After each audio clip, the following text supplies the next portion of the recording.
Hey, hello everyone. Welcome back to VirtualLabInfra once again in my ongoing Proxmox Training Series. Today's session we are going to discuss how to join two different nodes in Proxmox and how they are replicating with each other, how those resources are showing up in the same console. So without wasting time, let's get us started.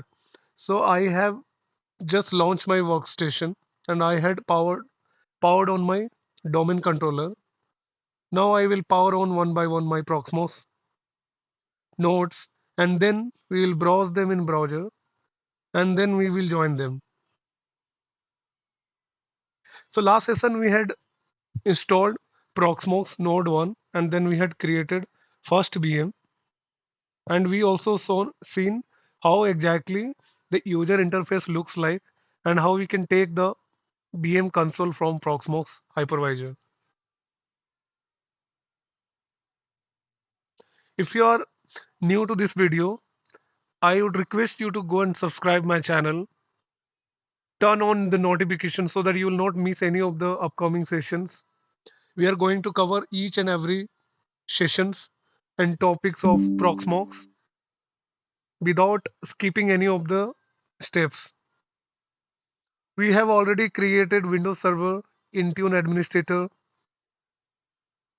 VMware ESXi Hypervisor playlist. If you really interested, go and watch my playlist. My playlists are every week or in few days I am updating and uploading my videos. The motto here is to complete not only the configuration part, we will also discuss about the automation here. We will build from a scratch everything like VMware, Proxmox, Citrix environment, Windows Server, Intune, all this kind of a lab we are going to perform without skipping any of the steps. So stay tuned, guys. Okay, so it is asking for a login to the Proxmox. We'll have to log in with our root account and you'll have to type in the password.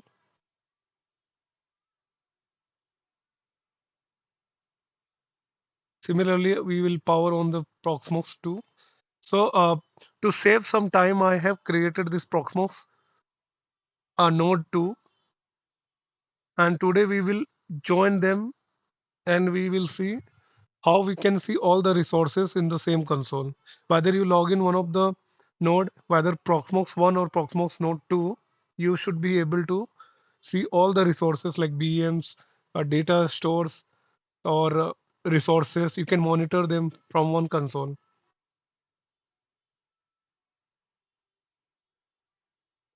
So whether we can access this nodes from browser within the same environment, which is my VMware workstation environment.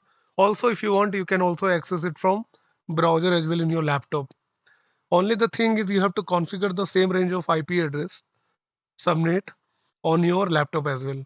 So let's configure them on the laptop and then access them from browser itself. Since this is my Wi-Fi NIC card enabled on my laptop, so I will be configuring it in my laptop. IPv4 will have to give the same range. So let me show you. As you can see, my IP ranges are 192.168, 1.1112. So we need to give the same range of IP on our laptop as well. So 192.168.1 dot will give something called 8, and my gateway is 192.168.1.1. And you'll have to give the DNS server IP, which is my primary domain controller, as this is responsible for DNS, DHCP, as well as domain controller like authentication and Kerberos. So let's give that IP 10.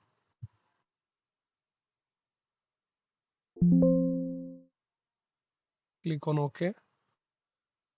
Now I will launch Google Chrome.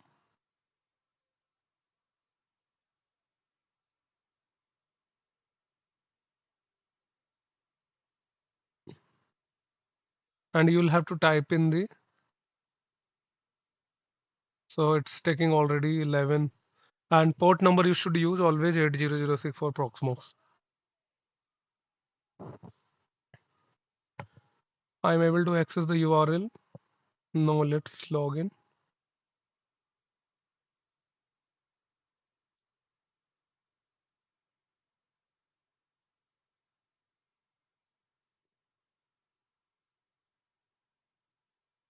So it's getting disconnected. Let me reconnect and access the URL again.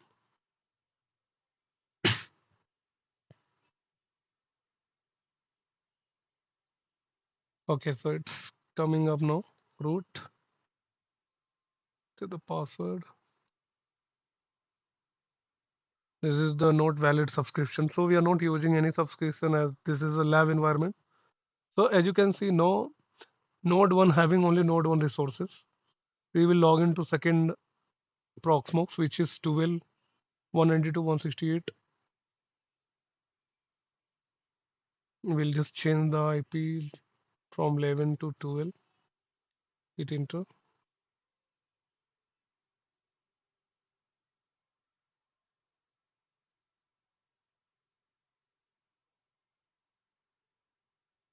Again, we have to ignore this. So now, so see what I'm trying to tell you here is the PVE, which is per Proxmox Virtual Environment Node 1 and Node 2, they are separated console now. So being an IT administrator, you want everything to be on the single console so that you can access from single console and manage them.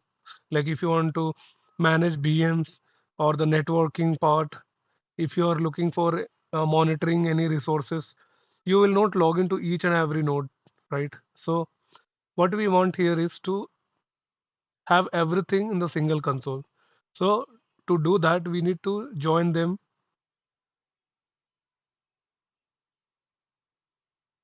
So to join them, so you'll have to go to data center. So let's decide first where we want this nodes to be joined. So we want this PV node 1 data center as a cluster.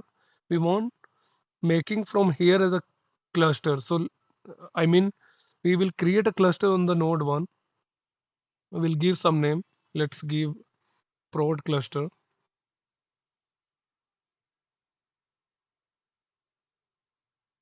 So 192.168.1.11. From here we are making a cluster. Click on create. Now once this created and a status says okay, close this.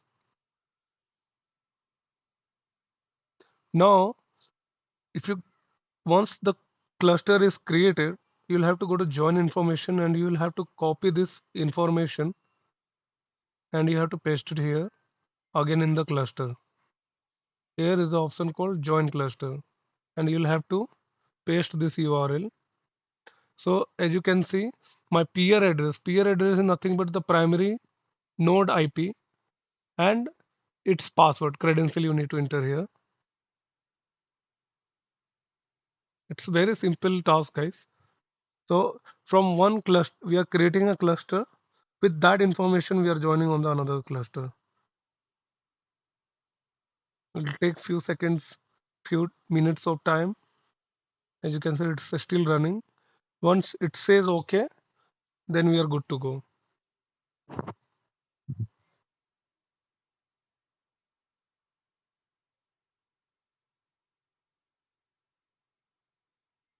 So it says, so if you can see the task, first it establishing the API connection with the first node.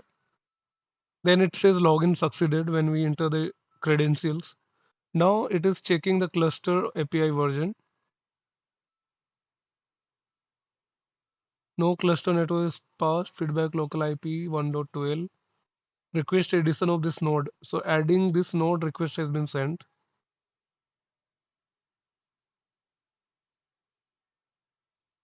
However, this has been communicated with node 2, so it should be joining now. So as you can see, node 2 is reflecting. However, it is making the connectivity still, but there is no error at all. And also we can see node 2 resources are reflecting here. See, I have uploaded one of the ISO image here. Windows 11, it is reflecting here. And we have node 1. So looks like this is completed. However, it is showing connectivity connection error, but it is already done. So we can close this because of my Wi-Fi network fluctuation, but it is already done. So let's refresh this page. So when you try this, you won't see this error, guys. See, as you can see, it has been went back to login page again.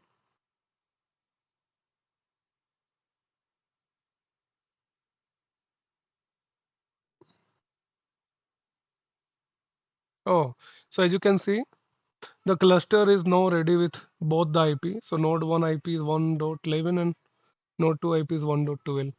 As I mentioned now, whether you go to node 2, you will see both the clusters. I mean both the nodes. When you go to node 1, you will see both the nodes.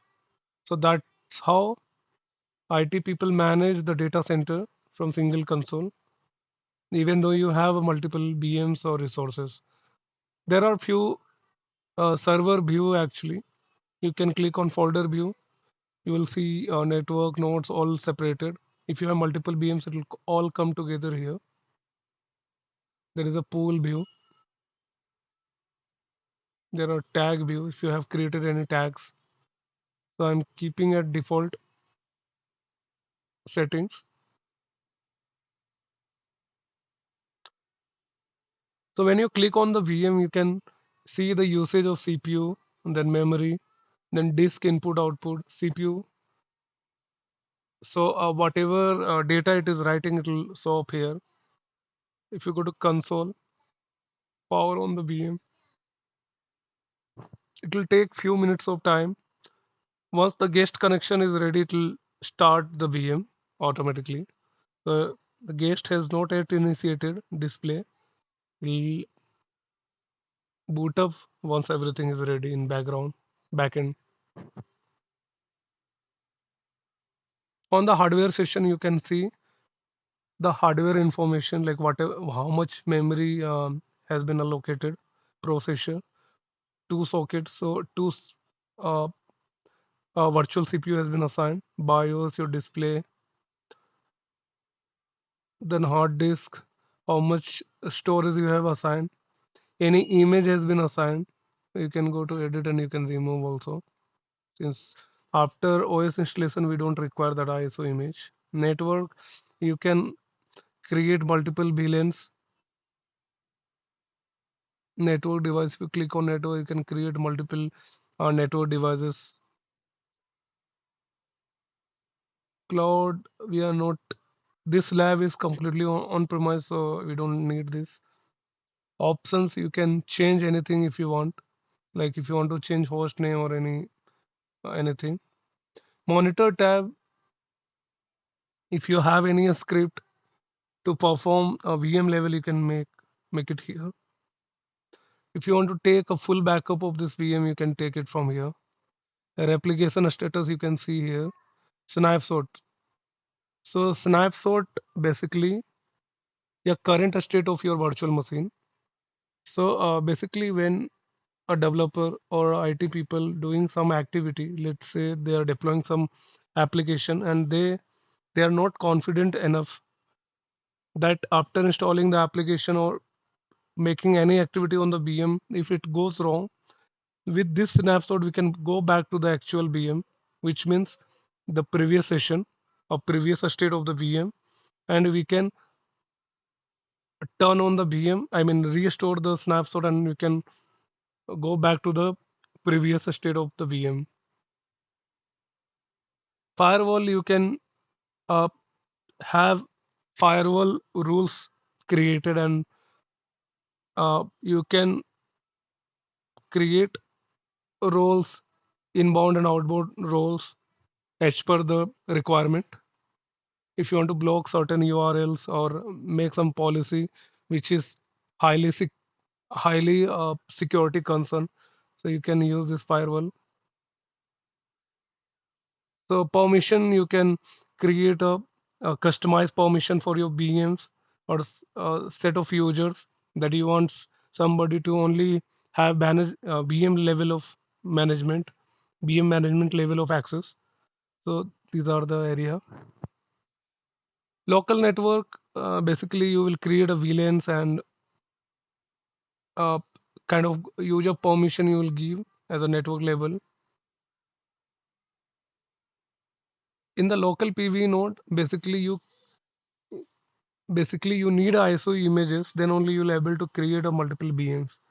So on the first session we had uploaded one of the 19 Windows Server 19 ISO image. With help of this ISO, you will be able to create multiple of VMs.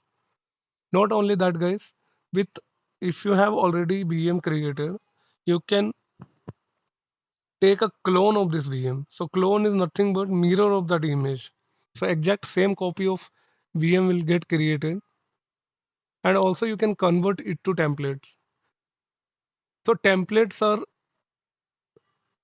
exactly not a VM, I would say. It's a carbon copy of the VM, but you cannot turn on the template because it's not actual VM. It's just the copy of that VM. So templates are being used for creating multiple VMs with the same configuration or same, like if you have created a base image, in the sense you have installed few applications and certain settings you have done, and same kind of VM you want to create for like more than 100 uh, VMs for a particular department, whether it is finance or IT people, you can use this template and create multiple of VMs. So in the template, you have option to customize the configuration, but clone exactly, you will clone the same configuration in the sense like whatever application you have, what is the settings you have made. So these are the thing that you will see on our upcoming sessions.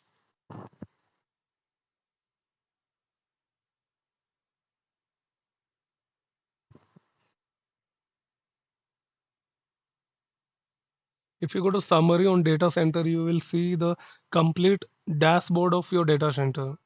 So what are the, how many nodes are available, any nodes which is failed or offline or powered off, you will see here. Virtual machine, how many virtual machines are running, you will see here. In the resources tab, you can see the overall utilization of your CPU, memory and storages. You can toggle them and see the usage actually.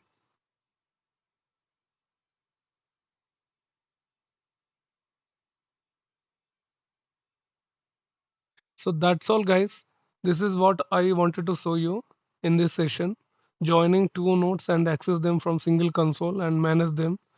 And what are the features were available in the data center and Proxmox.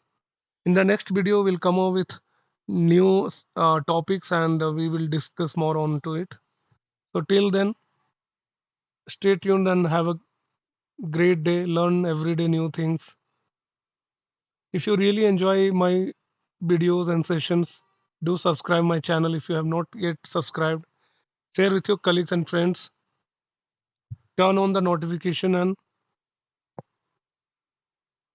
do comment on the YouTube comment section so that if any doubt or anything, I will clear your doubts. So till then, have a great day. Bye bye.